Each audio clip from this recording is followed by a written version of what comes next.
Las Vegas and Carolina meeting up. The Las Vegas is favored by 5.5. The over under on this one is 40. Thoughts on this one? Taking the under again.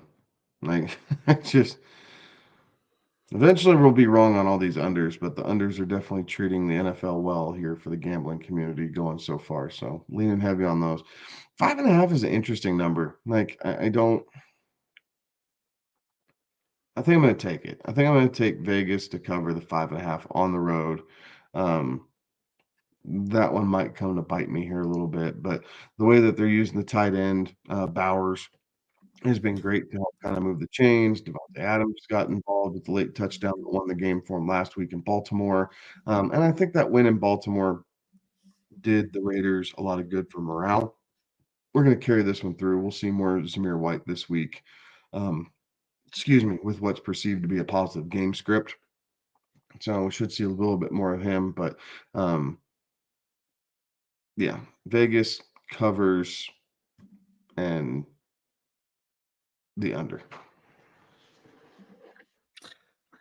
Hey, this one here, I'm going to go a little different route on this one. As much as I don't want to call the Panthers or call for the Panthers on this one, I do think that Andy Dalton spices this offense up just enough that we're going to see the ball actually be able to move, some drives sustained there. I do think that we see enough points put up on the board from both of these rosters in order to see this. I think we could see both teams end up with 20 points with this one all said and done.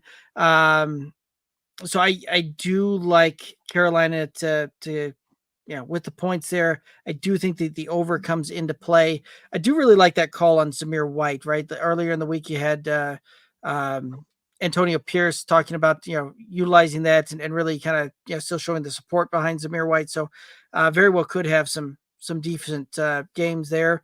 One of the props I really like was Brock Bowers to go over 4.5 receptions on this one. This is a guy that we've seen getting 8, 9, 10 targets a game, and I think that continues on this one. So I do like the Brock Bowers over 4.5 receptions. No, I like that. I'm taking Xavier Legette over 1.5 receptions. I think this Andy Dalton, like, yes, we're going to see Deontay Johnson peppered with a good amount of targets. I about took his until I found Legette's, and just 1.5 just seems a little light. I could see him with 2 or 3 catches fairly easily here in this game with the more competent Andy Dalton under center.